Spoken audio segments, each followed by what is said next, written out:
দীর্ঘক্ষণ থেকে গাভীটি কষ্টে ভুগতেছে আর কি। ডেলিভারি হওয়ার কথা ছিল অনেক আগেই, কিন্তু খামারি অনভিজ্ঞ হওয়ার কারণে, একটু অবহেলার কারণে গরুটা এতক্ষণ ধরে কষ্ট পাচ্ছে।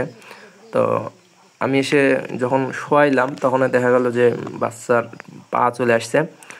তো এই অবহেলা করবেন না, গরুগুলো যখন ডেলিভারির সময় হয় আপনারা একটু খেয়াল করবেন।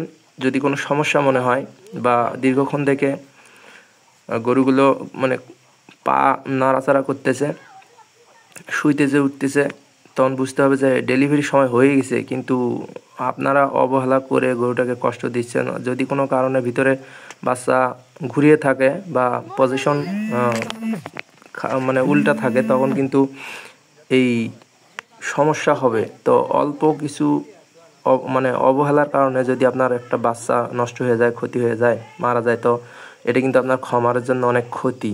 তো এই ভুলগুলো করবেন না। অবশ্যই যারা অভিজ্ঞ ডাক্তার আছে তাদের সঙ্গে যোগাযোগ করে এই ডেলিভারি করাই নেবেন।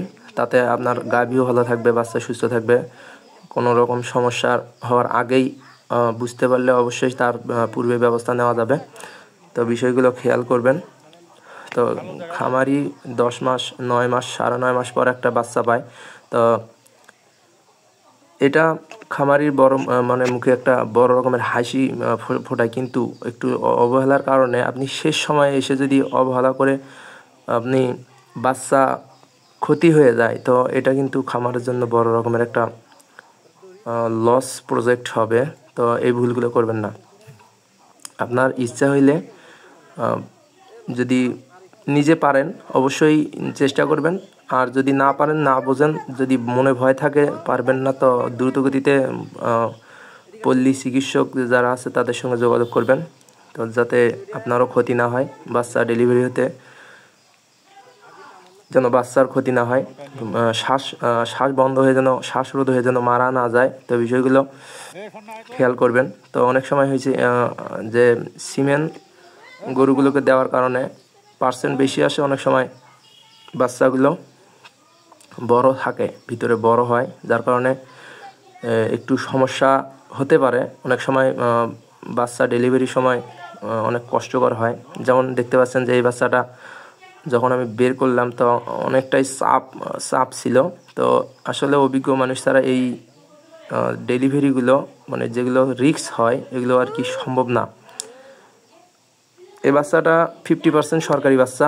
তো বাচ্চার গ্রোথ আসছে, আপনারা দেখবেন যে কি সুন্দর।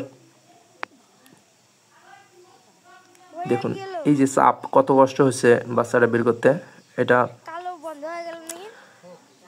একজন অভিজ্ঞ মানুষ ছাড়া আর কি এই ডেলিভারিগুলো সম্ভব হয় না। এর অল্পতেই দেখা যায় ইউট্রাস ফাটিয়ে যায়, ভিতরে ফেটে যায়, রক্তক্ষরণ হয় দীর্ঘ সময়। তো এগুলো নিজে চেষ্টা না করে ভালো অভিজ্ঞ মানুষের দ্বারা ডেলিভারি করে নেবেন, তো ইনশাল্লাহ ক্ষতি হবে না। খামার বাঁচিয়ে রাখার জন্য, খামার টিকে রাখার জন্য এই ছোট ছোট ভুলগুলো থেকে আপনারা সতর্ক থাকবেন। অনেকে আছে যে সরকারি বাচ্চা আর কি সরকারি সিমেন্ট নিতে চান না। আসলে সরকারি সিমেন্টগুলোর মধ্যে এমন কিছু সিমেন্ট আছে যেগুলো অনেক ভালো। তো এগুলো দেখতে পাচ্ছেন বাচ্চাটা এড়িয়ে বাচ্চা হয়েছে, তো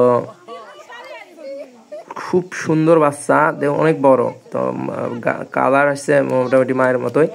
তো সরকারি সিমেন্টগুলো আসলে অনেক গুণ আছে, যেগুলো মনে করেন যে আপনার 1 নম্বরেই আছে, যেটা যে প্রতিরোধ ক্ষমতা আবহাওয়ার সাথে সামঞ্জস্যপূর্ণ।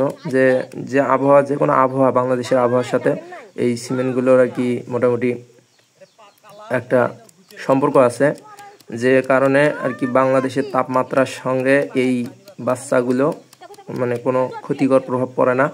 তো এই দিকটা বিবেচনা করে এই সিমেন্ট সরকার তৈরি করেছে। এই মানে এই বুলগুলো আর কি বুল থেকে সংগ্রহ করে সিমেন্টগুলো।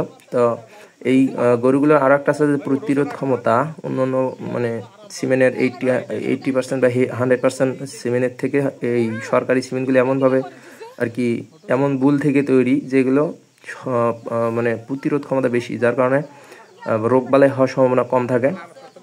তো আসলে আপনার এই যে বর্তমান সময় যে লাম্পি ভাইরাস বা আপনার এফএমডি বলেন যে হারে বাংলাদেশ শুরু হয়েছে, তো আপনি 100% বাচ্চা আপনি পালন করা সবচেয়ে মানে রিস্ক হয়ে যাচ্ছে।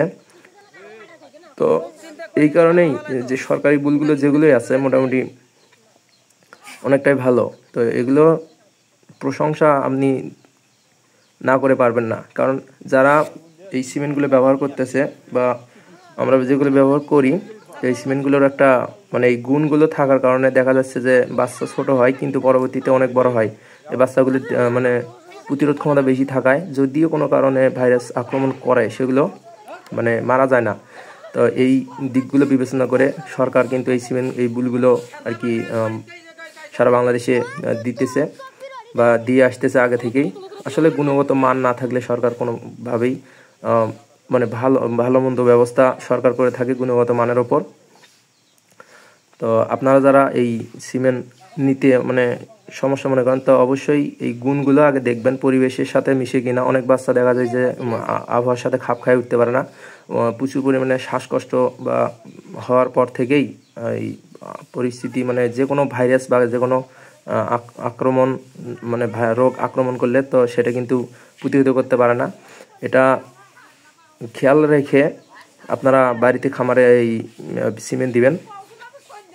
100 কেউ না করে মোটামুটি 87-75% বা 50 এরকম বাচ্চাগুলো দেওয়ার চেষ্টা করবেন। তাতে আপনিও ভালো থাকবেন, আপনার খামার লস প্রজেক্ট হবে না। আপনি 6 মাস একটা বাচ্চা পালার পর যদি খামারটা নষ্ট হয়ে যায় বা খামারের বাচ্চা একটা মারা যায় কোনো এলএসডি বা লাম্পি স্কিন ডিজিজ অথবা এফএমডি ধরে, তাহলে আপনার কত বড় ক্ষতি হয়ে গেল। তো এই দিকগুলো বিবেচনা করে আপনারা সিমেন্ট দিয়ে নেবেন। তো আজকে ভিডিওতে দেখতে পাচ্ছেন যে বাচ্চাটা হলো, তো মোটামুটি অনেক ভালো এবং পছন্দের একটা বাচ্চা, যেটা পর্যাপ্ত পরিমাণে যদি পুষ্টিকর দুধ পায় তাহলে অবশ্যই অনেক বড় হবে।